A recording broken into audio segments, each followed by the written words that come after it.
Hello everybody, आप सभी का स्वागत है फिर से हमारे मास्टरमाइंड क्लास में। आज का लेक्चर बहुत ज्यादा इंपॉर्टेंट होने वाला है क्योंकि आज इस लेक्चर में अम्ल और भस्मी के कुछ प्रॉपर्टी के बारे में जानेंगे। ठीक है, आज 3 प्रॉपर्टी चलेगा जो कि बहुत ही इंटरेस्टिंग होने वाला और कह सकते हैं इसमें आपकी भी दिमाग की जरूरत पड़ सकती है। अगर है तो दिमाग लगाइएगा। ठीक है, काहे कि हम अपना दिमाग तो पूरा लगाएंगे, देखते हैं कहां तक चलता है ये। ठीक है, तो समझते हैं सबसे पहला। ठीक है, आज के लेक्चर में क्या बताना है।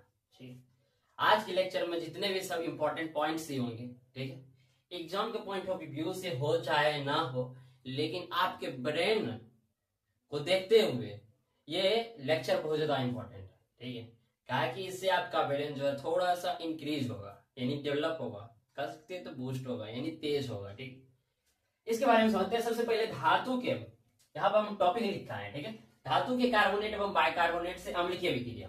ठीक है, धातु के कार्बोनेट एवं बाइकार्बोनेट से अम्लीय अभिक्रिया। तो बोलेंगे क्या भैया, आप जो बोलते हैं कॉन्सेप्ट को समझाइएगा। ठीक है, आप बताइए। अब हम बोलेंगे क्या इसमें, चलिए कॉन्सेप्ट को समझाना है, क्या समझाना है इसमें हमको। तो बोलिएगा भैया आप तो बोलते हैं कि हम कॉन्सेप्ट को बहुत क्लियर से समझाते हैं। ठीक है, हम बोलते हैं, बात सही है। चलिए हम अगर आपको बोल दे क्या, चलो शरबत बना के लाओ। ठीक, तो क्या आप शरबत बना दीजिएगा, क्या हमसे पूछिएगा कि भैया शरबत में चीनी डाले कि नहीं डाले। ठीक है, आप पूछिएगा फिर उसमें नींबू डाले कि ना डाले। हम बोलेंगे अच्छा ये बात तो सही है आपका, ये तो किसी को भी पता होना चाहिए कि शरबत बनाने में सिर्फ पानी नहीं पिलाना, शरबत का मतलब भी बहुत होता है। ठीक है, शरबत ऐसे नॉर्मली ज्यादातर यही बनता है शरबत में। ठीक है, क्या पानी, नमक, कहते पानी, चीनी और नींबू, हल्का नमक लगता है, ज्यादातर यही बनता है। आप बोलेंगे क्या, नहीं भैया हम जो उसमें मिर्चाई का बुकनी डाल के लाते हैं। ठीक है, वो आपको पीने में इतना बेहतरीन लगेगा। ठीक है, अगले बार से जो है आप मेरे पास आइएगा भी नहीं पीने। ठीक है, ये तो बात सही है, काहे आएंगे भाई, ऐसा पिलाओगे तो आएंगे ही नहीं। ठीक, उसी तरह से धातु की कार्बोनेट एवं बाइकार्बोनेट से अम्ल की अभिक्रिया कराना। ठीक है, इसमें हम अभिक्रिया करा के समझा सकते हैं आपको। ठीक है, मेरा उद्देश्य ये था कि समझा सकते हैं बस। अब ये थोड़ी बताएंगे कि धातु के कार्बोनेट और बाइकार्बोनेट किसे कहते हैं और क्यों कहते हैं। ठीक है, ये तो वैज्ञानिक जाने। ठीक है, जैसे आपका नाम रख दिए, राकेश रख दिए, सुरेश रख दिए, आप पूछेगा हमसे कि मेरा नाम राकेश क्यों रखे, नहीं हम लड़का है तो हम अपना नाम जो है ना लड़की का रखेंगे। ठीक, हम रख देंगे मंजुलिका, दीपिका, काजल, रोशनी। लड़का हो गया, लड़की का नाम रख लीजिए। बोलेगा नहीं भैया ऐसा तो नहीं होगा। ठीक है, तो इसी प्रकार से धातु की कार्बोनेट एवं बाइकार्बोनेट से अम्ल की अभिक्रिया करा रहे हैं, तो इसमें हम जो है ना सीधे तौर पे एग्जांपल के जरिए आपको समझाने की कोशिश करते हैं। ठीक है, सबसे पहला हम जो एग्जांपल लेते हैं, हम आखिर बनता है क्या, इसको इसी में पता चल जाएगा। ZnCO3 ठीक है प्लस H2SO4। ठीक है, ये होता है जिंक कार्बोनेट। क्या होता है, जिंक कार्बोनेट, और ये H2SO4 होता है सल्फ्यूरिक एसिड। ठीक है, ये क्या प्लस माइनस में तोड़ते हैं। ठीक है, धातु क्या होता है, सबसे पहले प्लस माइनस में इसको विस्थापन अभिक्रिया द्वारा देखिए। ठीक है, Zn और H2SO4। ठीक है, आप देखिए इसमें Zn जो है H2 जो है हाइड्रोजन से क्या है, ज्यादा ताकतवर है, ज्यादा ताकतवर है। ठीक है, तो क्या करेगा ये हाइड्रोजन मतलब जिंक जो है हाइड्रोजन को हटा देगा, यहाँ से हटा के ये खुद यहाँ आ जाएगा, तो बना देगा ZnSO4, जिंक सल्फेट बना देगा। ठीक है, और देखिए यहाँ से CO3 बच गया और H2 और यहाँ से एक O ले लेगा। ठीक है, बन जाएगा क्या, H2O बन जाएगा, यानी जल बन जाएगा। ठीक है, अब यहाँ पे देखिए O एक ले लिया तो 2 O बचा, यहाँ से एक O ले लिया है तो 2 O बचा, ये क्या है, कार्बन डाइऑक्साइड है। ठीक है, तो CO2 यानी gas, carbon dioxide gas release करता है।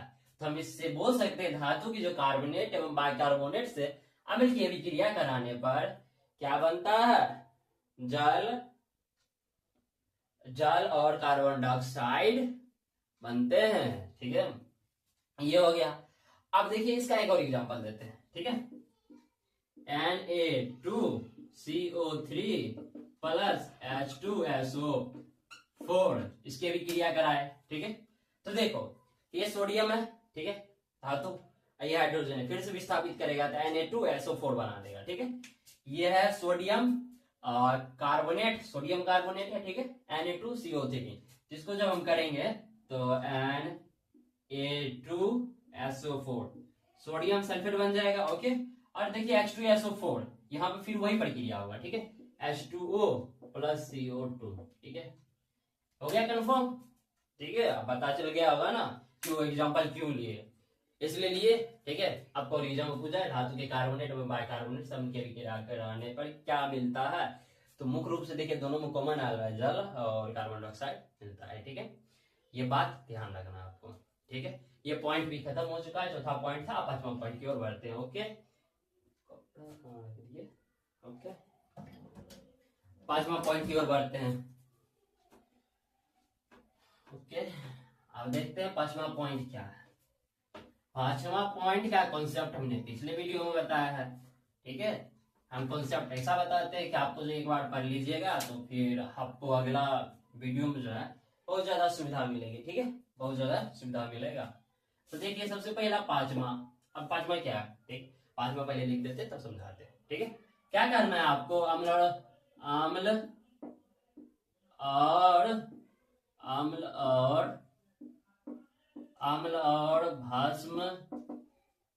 और भस्म की जल सविक्रिया। ठीक है, की जल सविक्रिया।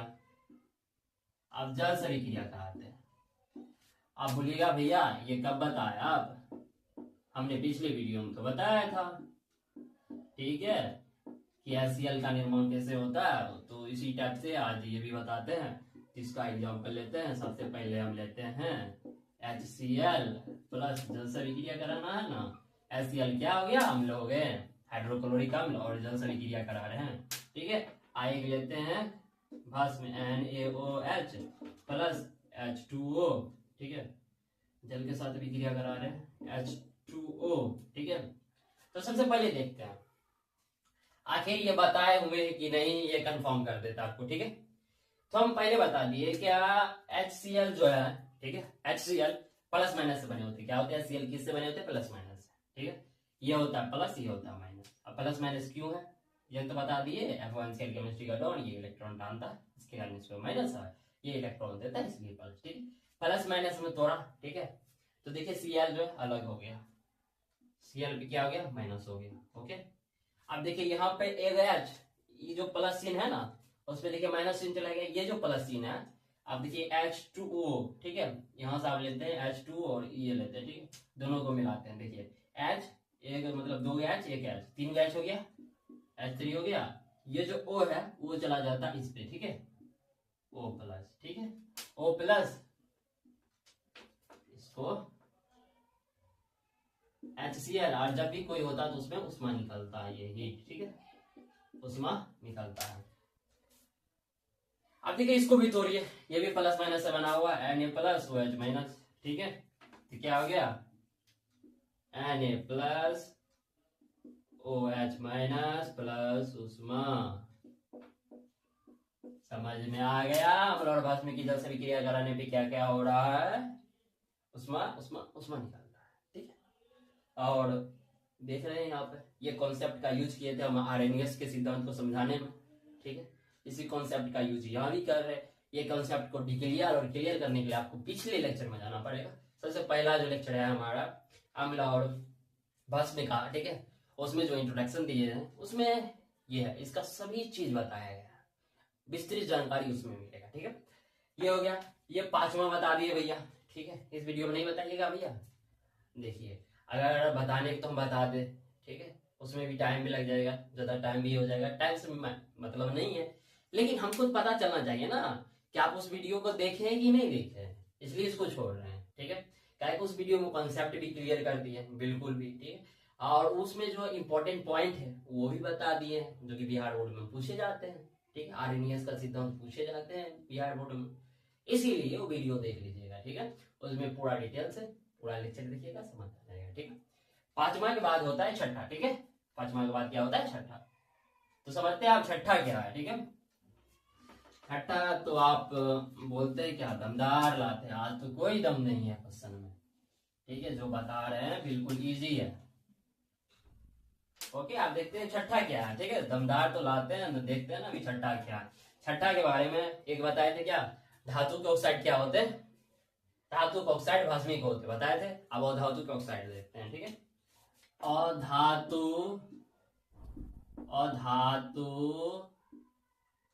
के ऑक्साइड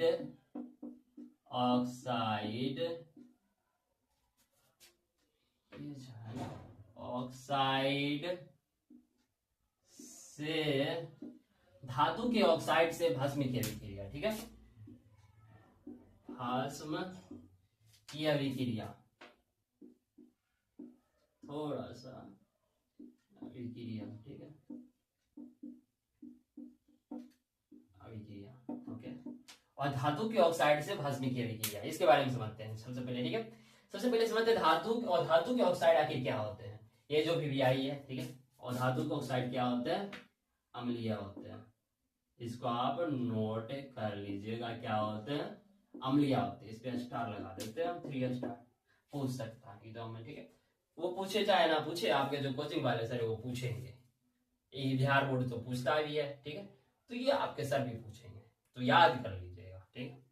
नहीं तो इसका जो आगे की जानकारी जो क्लास 11-12 में होगा, तो थोड़ा सा कॉन्सेप्ट को कि तभी सर बोलते हैं क्या, जैसे आप जाइएगा ना क्लास 10 पढ़ के, तो 11-12 वाले सर सीधे बोलेंगे जो पढ़ गए हो ना आप आके यहाँ पे जो पढ़े हुए सब भूल जाओ, ठीक है। तक क्लास 10 तक जो पढ़े हो सब भूल जाओ। ऐसे कम वास्तविकता ये भी है कि सही सर बोलते हैं, ठीक है। कहा कि कुछ कॉन्सेप्ट का यूज होता है वहां पर बिल्कुल ही चेंज हो जाता है, ठीक है। कॉन्सेप्ट क्या होता है, बिल्कुल ही चेंज हो जाता है, लेकिन कुछ चीज जो है मायने रखता है, आपको याद रखना, ठीक है। ये सब का मायने है, ठीक है, ये सब जरूरी होता है उसमें, तो आपको कॉन्सेप्ट क्लियर होना चाहिए, ठीक है। आप समझते हो धातु के ऑक्साइड से भस्म की अभिक्रिया, ये अम्लीय होते हैं, ठीक है। अम्लीय क्यों होते हैं, नहीं होते हैं, इसकी जानकारी भी हम देते हैं आपको, ठीक है। सबसे पहले एक जानकारी ले लीजिए, ये बुक में एग्जांपल नहीं, ठीक है, कहीं से भी लाए एग्जांपल, बस आपको समझाना है इनको, ठीक है। तो सबसे पहले देखिए 2 होते हैं, और भी होते हैं, ठीक है। SO2 प्लस मतलब SO2 और CO2, ये वो धातु के ऑक्साइड है, ठीक है। और भी होते हैं, ये दो के बारे में मुख्य रूप से बताना है, ठीक है हमको। ये जो होते हैं ना, क्या होते हैं, अम्लीय होते हैं, ठीक है। सबसे पहले हम इसके बारे में बता देते हैं, इसी से रिलेटिव है, ठीक है। तो देखिए SO2, ओके, इसके साथ आप जब जल मिलाइएगा, ठीक है, जल की अभिक्रिया कराइएगा ना, तो क्या बना देता है, H2SO3 बना देता है। देख लीजिए 2 यहाँ पे एक ले लिया, 3 हो गया, S का ऐसी हो गया, H2SO3। ये H2SO4 होता है सल्फ्यूरिक अम्ल, जब यहाँ पर 4 हो जाएगा ना तो सल्फ्यूरिक अम्ल होगा, ठीक है। ये क्वेश्चन पूछता है कभी खाली, ठीक है, कॉन्सेप्ट क्लियर जिससे बच्चे का नहीं होता है, ठीक है। H2SO4 4 है, यहाँ पर 4 आ गया, यानी 4 लिख देंगे तो हो जाएगा सल्फ्यूरिक अम्ल, लेकिन 3 है सल्फ्यूरस अम्ल हो जाएगा, क्या हो जाएगा, सल्फ्यूरस अम्ल हो जाएगा, ठीक है। इसी कारण से ये अम्लीय होते हैं। सबसे पहला रीजन समझ गया, ठीक है। अम्लीय होने का रीजन हम बता दिए, कैसे होते हैं नहीं होते हैं, ठीक है। अब इसके बारे में बताते हैं, और धातु के ऑक्साइड से भस्म की अभिक्रिया करने पर क्या क्या निकलता है, क्या क्या बनता है, ये अभी हम बता देते हैं, ठीक है। सबसे पहले समझिए इसके बारे में आप, ठीक है। देखिए आप इसके बारे में हम समझाते हैं आपको, ठीक है। सबसे पहले क्या करते हैं, हम कार्बन डाइऑक्साइड लेते हैं, CO2 लिए, ठीक है, और उसके बाद Ca*OH का होल ट्वाइस लिए, ठीक है। ये है भस्म कैल्शियम, कैल्शियम क्या है, हाइड्रोक्साइड है, ठीक है, कैल्शियम हाइड्रोक्साइड है। इसके बारे में पूछा जाता है VBI ऑब्जेक्टिव। अब जो दूसरा चैप्टर खत्म हो जाएगा ना, तो उसके बाद मैथ की तरफ बढ़ेंगे, कोई चैप्टर और भी चलेगा, ठीक है, मैथ की तरफ लेकिन बढ़ना जरूरी है, कि हमको लगता है कि ज्यादातर केमिस्ट्री खत्म कर चुके हैं, तो मैथ की तरफ बढ़ेंगे और SST की तरफ भी बढ़ेंगे, ठीक है। अब दो वीडियो मिल सकता है, ठीक है। तो देखिए CO2 प्लस Ca*OH का होल ट्वाइस, ठीक है। तो क्या करता है, C जो है यहाँ पे क्या करता है, देखिए Ca जो है ना, CaO, इसे एक O ले लेता है, ठीक है, ये 2 O है, तो इसे O लेके क्या करता है, CaO और COC, ठीक है, क्या बना देता है, देखिए यहाँ पर पहले हम बना देते हैं, आपको तब समझा देते हैं, CaCO3, ठीक है, कैल्शियम कार्बोनेट बना देता है। Ca हो गया, यहाँ से ऑक्सीजन ले लिया 1 पीस, यहाँ पे 2 पीस है, सटा के 3 पीस हो गया, ठीक है। अब यहाँ से जो है एक H हुआ, मतलब 2 H है, ठीक है, यहाँ से 2 H है और एक ऑक्सीजन बचा हुआ, दोनों मिलकर क्या बना देता है, H2O, जल का निर्माण करता है, ठीक है। यही हो गया, और धातु के ऑक्साइड से भस्म की अभिक्रिया करने पर क्या निकलता है, जल, ठीक है। ये तो हो गया। देखिए इसके बारे में समझिएगा, कैल्शियम कार्बोनेट के बारे में, ठीक है, ये चूना के बारे में आप समझिएगा, ठीक है। आखिर आप सोचते होंगे चूना सफेद क्यों हो जाता है, ठीक है। ये क्वेश्चन से पहले हम एक क्वेश्चन आपको देना चाहते हैं, ठीक है। सफेद होने का रीजन हम उसी समय बता दिए थे, ठीक है, वो पिछले वीडियो मिल जाएगा। ये लेक्चर खत्म हो चुका है, ठीक है, लेक्चर क्या हो गया, खत्म हो गया। अब अगला के क्वेश्चन बताते हैं, ठीक है। आगे जो एक क्वेश्चन आपसे पूछते हैं कि आप सभी जो है मॉर्निंग में ब्रश करते हैं, ठीक है, ब्रश करते हैं तो आप पानी नहीं लेते, ठीक है, फिर भी आपके जो माउथ में बहुत सारा पानी कहां से आ जाता है, बहुत सारा पानी कहां से आ जाता है, इसके बारे में आपको बताना है और आंसर भी कमेंट करना है। मिलते हैं अगले वीडियो में, तब तक के लिए अलविदा। ओके।